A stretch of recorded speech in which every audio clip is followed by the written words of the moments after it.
Hello, YouTube. As promised, about 11 o'clock Central Time here is about 9 till. As you can see, I'm in an office. I talked to our parts renter guy. He uses this office for ordering parts and he sends invoices in, helps do some of the paperwork around here. So I talked to him and asked him if he wasn't using it today, if I could use it for this video.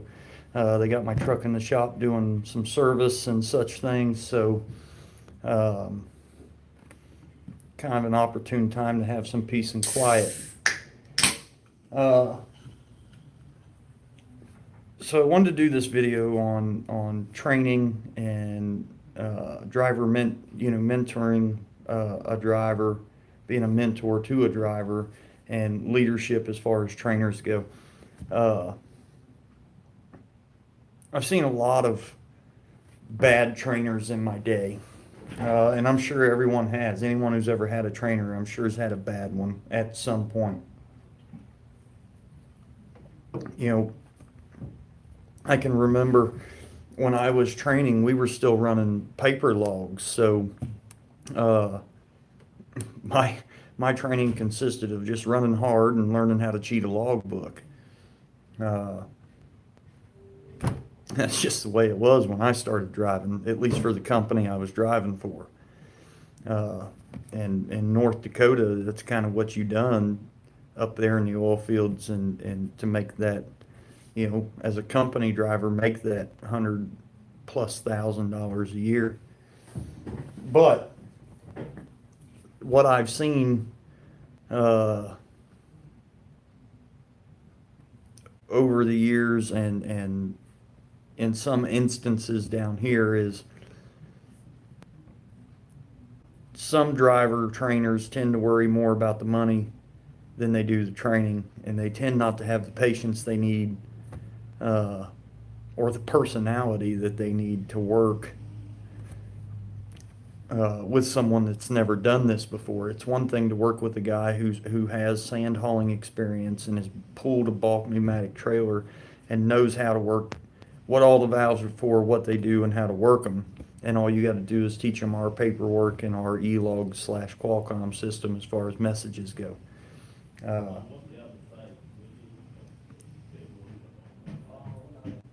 so I feel like, honestly, that's the absolute wrong way to train people. If all you're worried about is making the extra money because you're training, and you're just going to run them hard and really not teach them anything, then you should not be training. Period. Uh, we have a lot of guys that work down here that are qualified to train, that don't train, and they'll tell you straight up the reason they don't is they don't have the patience for it. Uh, or they don't feel like they would make good trainers. And honestly, it takes a pretty honest person to say, I don't think I can do it, and this is why. Uh, and I appreciate that in people. Now, I'm not in charge of trainers. I'm not management. I'm not a guy that says, "Hey, you want to be a trainer?" That's not what I do here. I am literally just a driver trainer, or a driver/field trainer. So I have no special powers or anything like that. This is just me kind of where I stand and what I think should be. So let's start with trainers in general. Uh, I just said one part of it. I don't feel like if all you're doing it for is the money, you should be doing it. You have to have a willingness and really the drive to say, I want to take a guy that's never done this and turn him into a quality employee for your company. Now, whether that's here or any other company in America, if you're a trainer, I feel like that's kind of the way you need to look at it. It doesn't matter if you make extra money. You feel good, just as good making a quality driver, turning a guy into a quality employee for the company you're working for. Because honestly, let's be honest about this. No one wants to work with an idiot.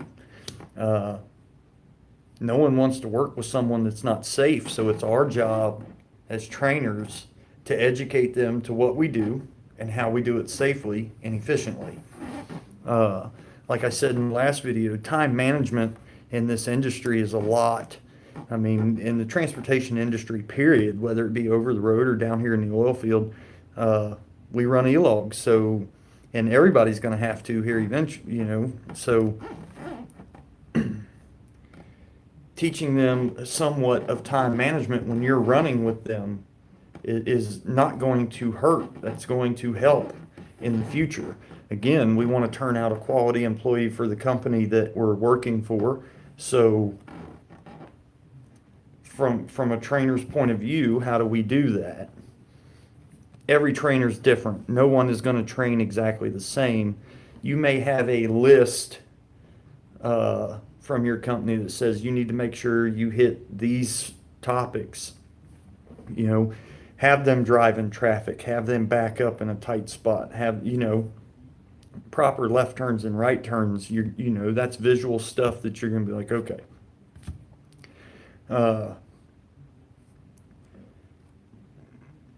Another thing that we run into as trainers are attitudes. Everybody has a different attitude. Everybody has a different personality. No two people are exactly the same. I know 3 sets of identical twins that are 100% totally different people.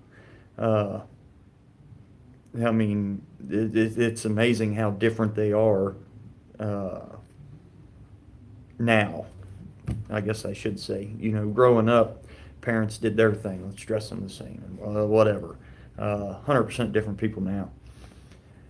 As trainers, we have to adjust our attitude, our personalities, and the way we do things to the personality and attitude of the people we're working with. Now, that doesn't mean be a butthead and just be down their throat and talk them down. You don't ever want to talk down a trainee. You're trying to retain them as a member of the company you're working for, as an employee to that company, and you're also trying to turn them into a quality employee. So talking down to them is not going to help that.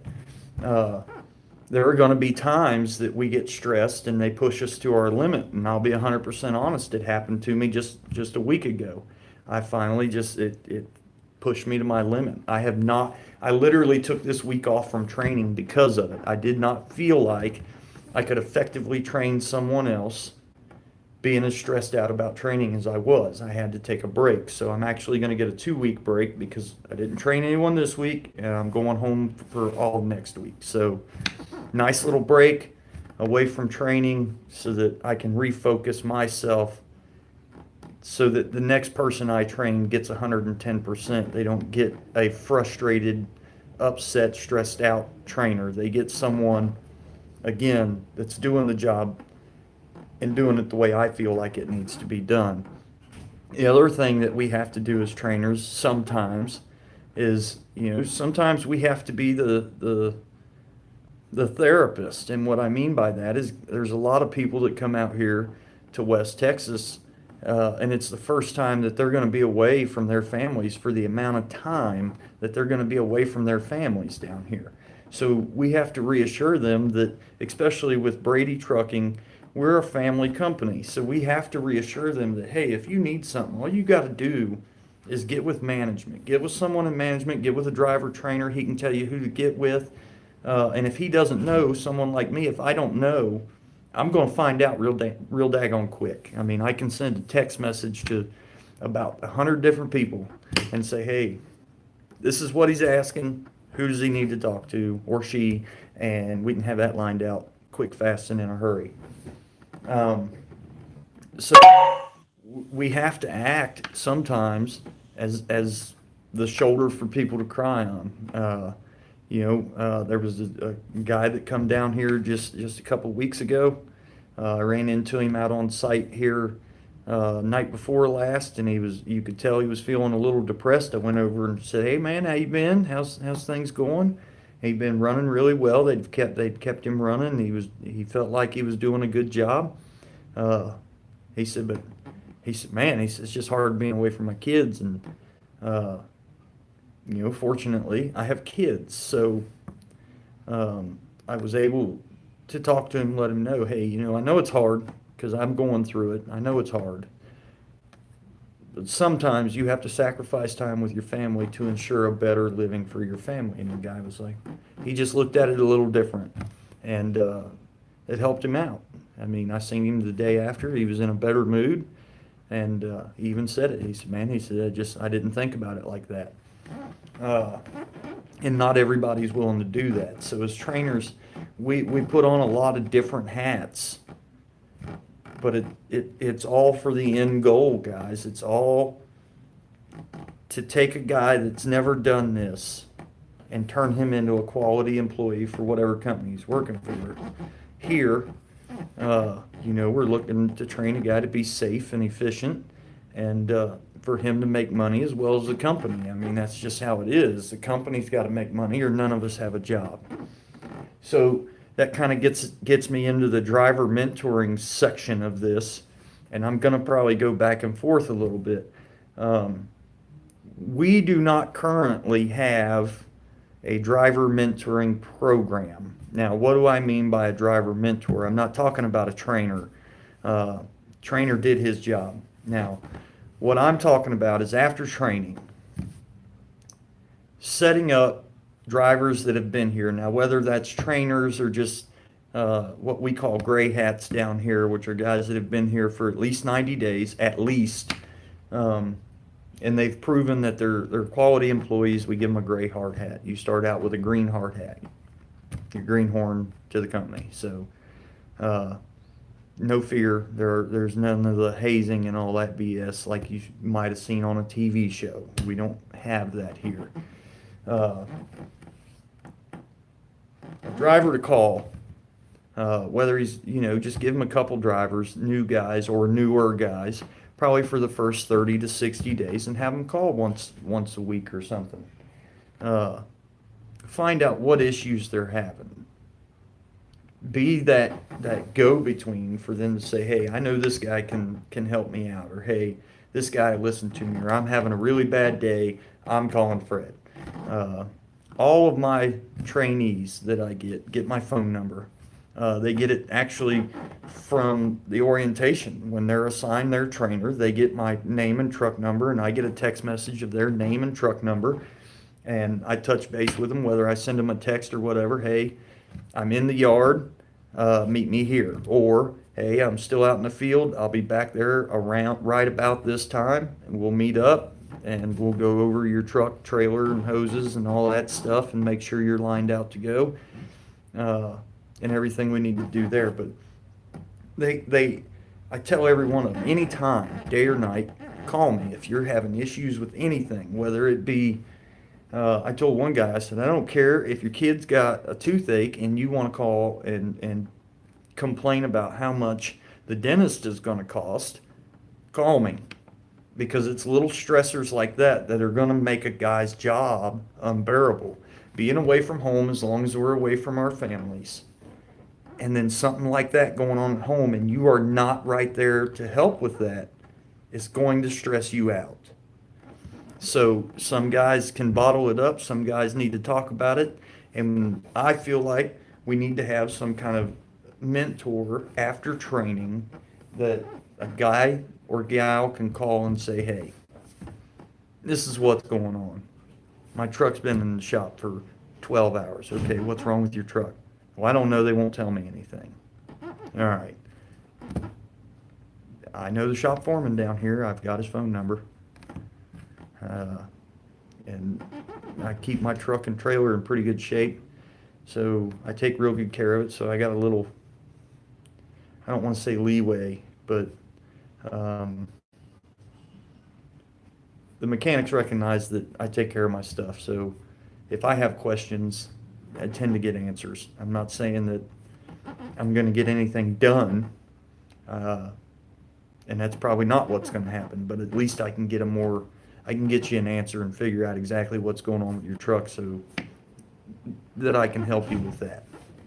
Um, we have drivers that, you know, they've never been down here. They may be getting lost, or they've never been to a loadout, and that will, I mean, even reading some of the directions we get can be a little confusing, just because you may not know where this certain intersection is that it's 8 miles from. So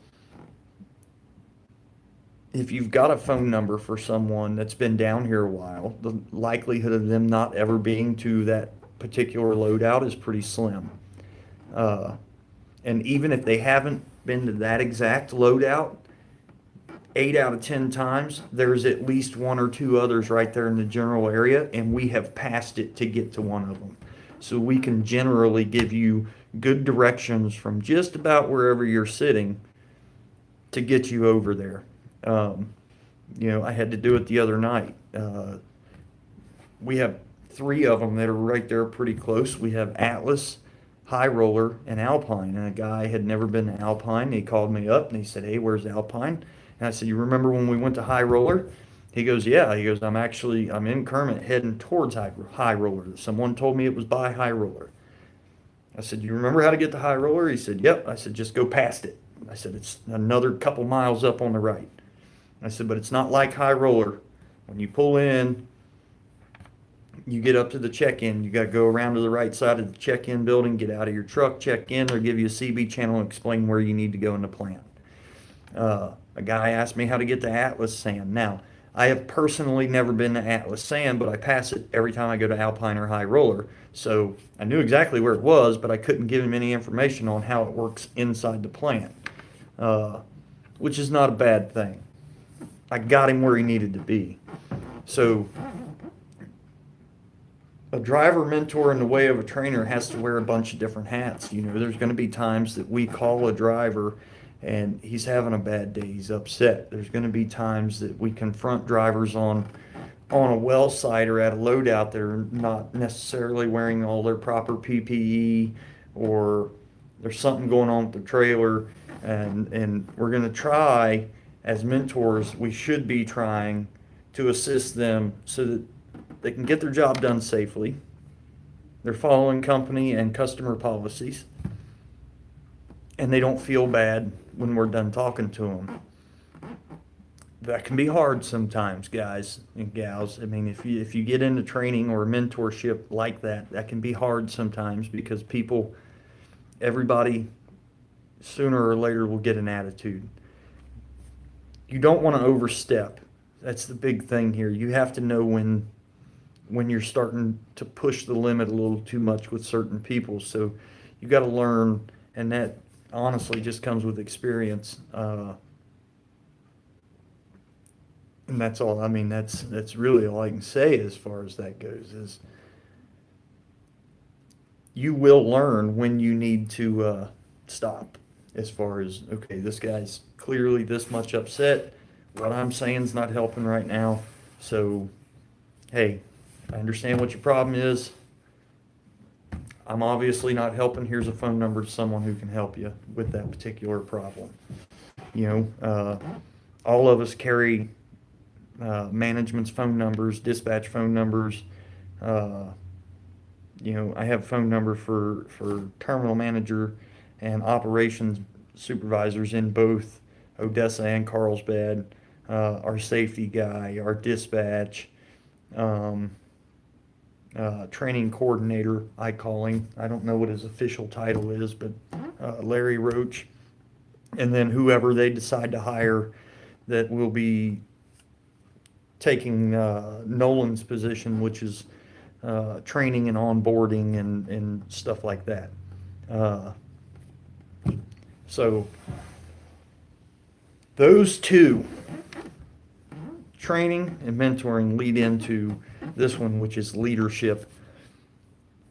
I cannot stand trainers, mentors, or leaders that do not lead by example.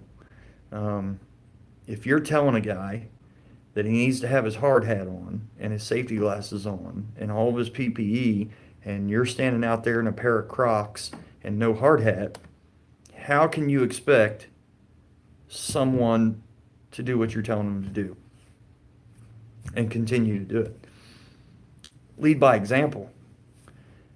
As trainers, that's our job, to lead by example.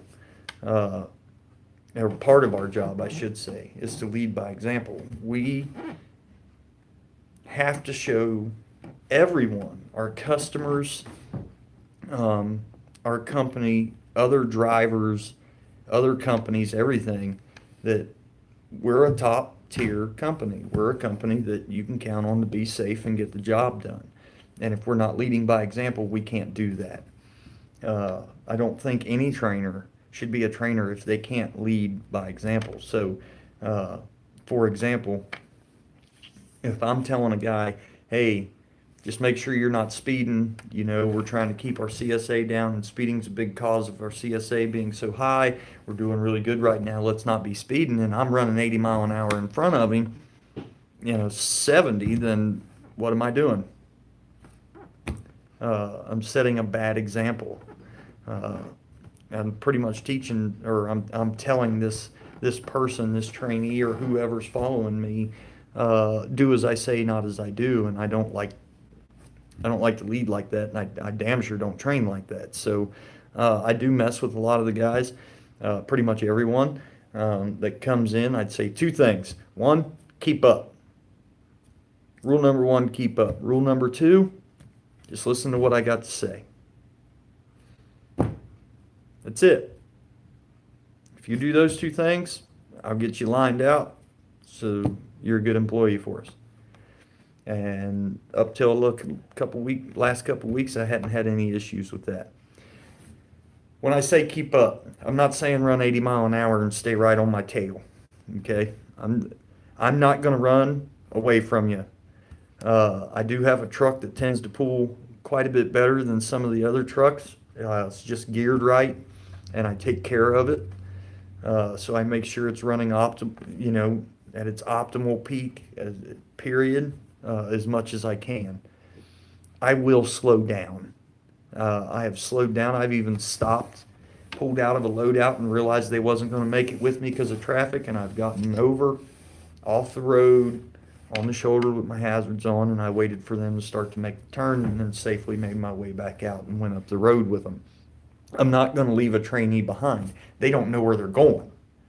You can't just run off and leave them, especially for the first couple days. Now, day 3 and 4 and 5, 6 and 7, if they've been running out to the same site out of the same loadout for, 2, 3, 4 loads, they should have a pretty daggone good idea where they're going. So me stopping on the side of the road is probably not going to happen.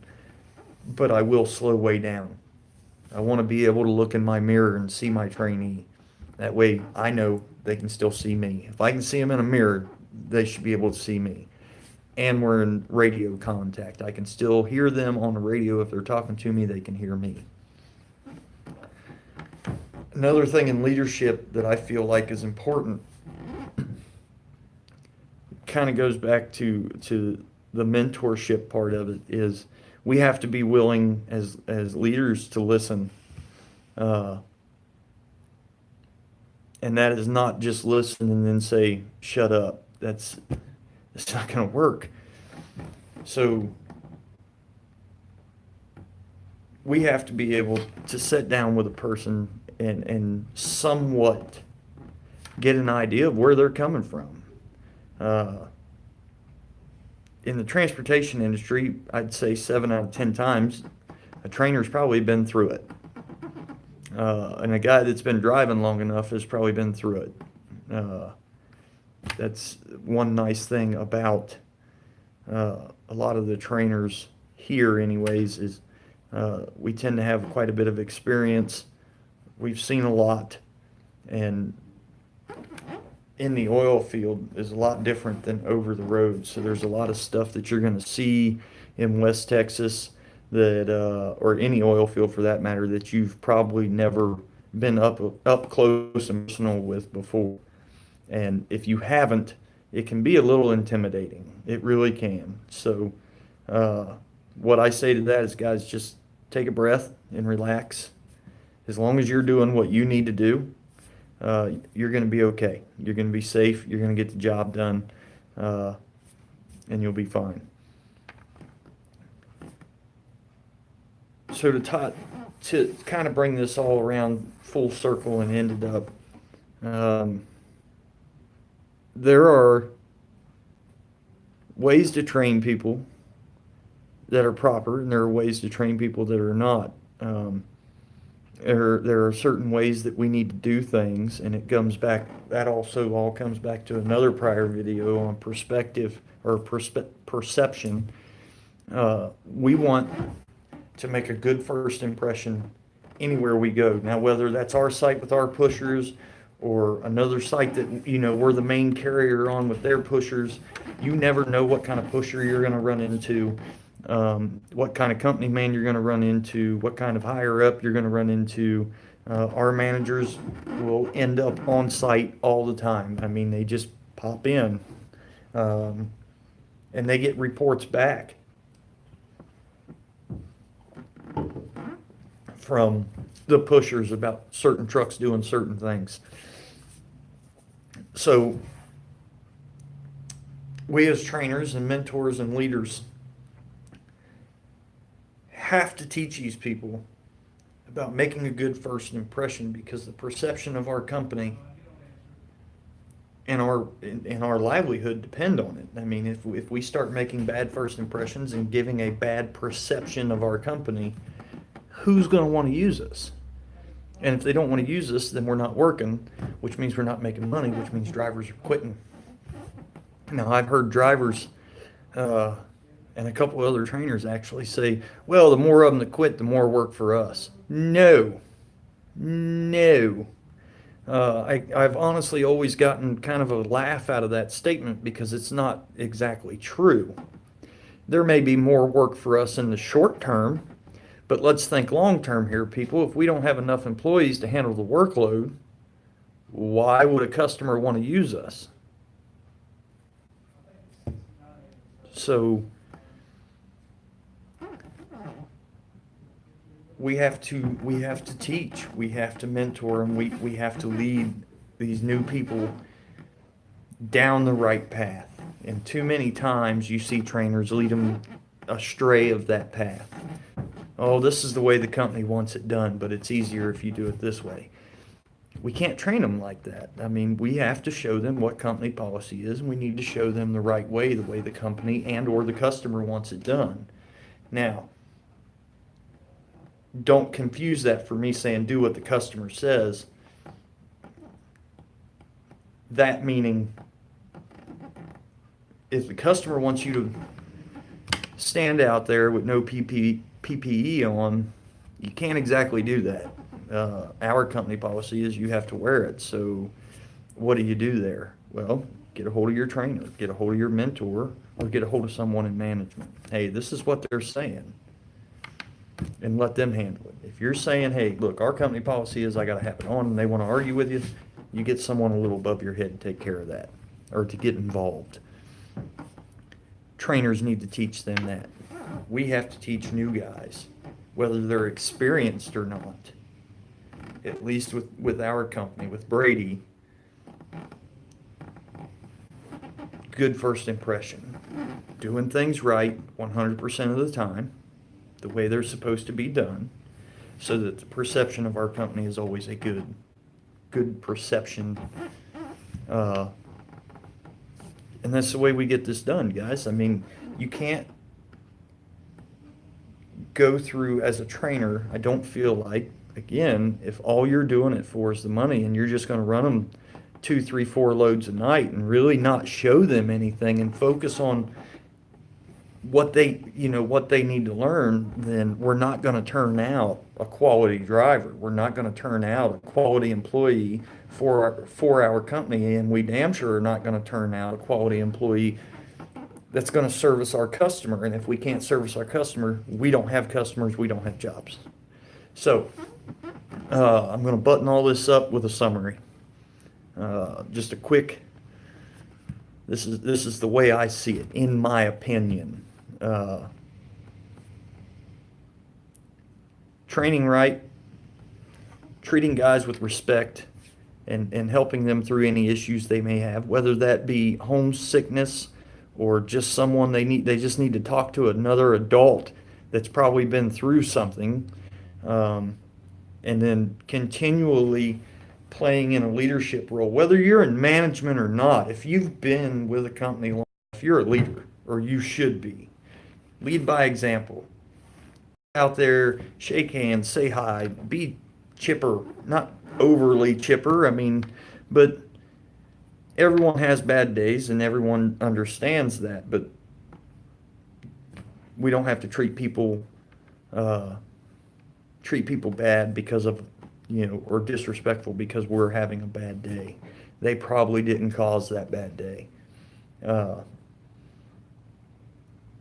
Make sure that new drivers understand that you're there to help them, and it doesn't matter day or night. Just call them up. I mean, I literally will answer my phone anytime, day or night. I don't care if I'm working or not working, and if I don't answer, I'm either outside of my truck working, or I'm in such a deep sleep you may have to call me a second time, which has happened. I get exhausted sometimes. Got to get that second phone call to actually get me up. Um, so that's how I'm going to end it. I didn't want to do, a really, really, really long video. So if you have questions, comments, anything like that, please send me a message, send me a comment on the video, and I will get them answered as soon as I can. Please like and share the video, get it out there. I want to get it out to as many drivers as we can. Also, as always, Brady does not endorse me to do these videos. Brady does not pay me to do these videos. I had a guy even just today, he said, I don't know why you don't have them pay you to do the video. Well, I'm going to tell you, because if they were paying me to do the video, then I would have to be doing videos on their agenda the way they would want them done. And I don't want to do that. I want to give it to you the way it is. I don't want no BS between me and you. And if there's someone paying me, then there's going to be BS. That's just the way the world works. As far as advertisements and marketing and these kind of videos go, I give it to you straight. I'm not going to BS you. And to that means if you ever call recruiting and you're talking to them and you feel like, that don't sound right, please just leave a comment on one of my videos. It doesn't matter which one. Ask the question and I'll get it answered for you. And most of the time when I get a question like that, I tend to do another video on that question so it can be answered properly, and then it's out there. That being said, I've never heard Jason or any of the recruiters up here BS anyone that came to Odessa or Carlsbad to the Permian. They're pretty straight shooters up there, and I was very impressed with Jason. That was who recruited me and I spoke with, and didn't BS me at all. So I can't complain there. Also, I do not get paid for these videos from YouTube, and I never will. I don't want to be paid from Brady or from YouTube. Again, we start getting money involved, and then it just, today's show is brought to you by whatever the sponsor is, which, by the way, it's not Pepsi.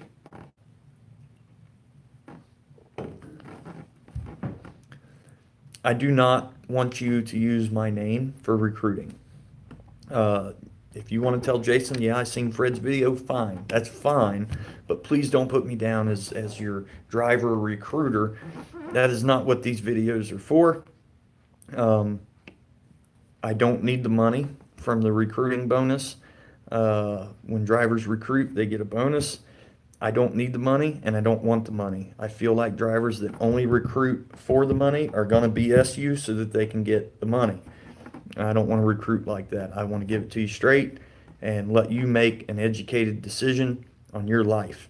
Because in the end, that's what it comes down to. It's going to be your job, your paycheck, your life. Honestly, I'm just here to help you through it. So questions, comments, concerns, please like, share, comment, and I'll get them answered as soon as I possibly can. If you have definitely any comments on today's topic, whether it be training, mentoring, or leadership, please put them in. I'd love to see everyone everyone get involved with these conversations. I'm going to start doing something like this every week, different topic every week. But to be honest with you, you're probably mostly going to revolve around training, mentorship, uh, leadership, and maybe different things that we run into out here, whether it be safety, which will definitely probably be a topic coming up here pretty soon, um, and different things you may run into here in Odessa. And I'm trying to get it set up so that we can do some interviews with either other drivers or some of the leadership here at the Odessa and Carlsbad terminal. But until next time, YouTube, I appreciate your time. Thanks for watching the video. Again, like and share, and we'll see you next time.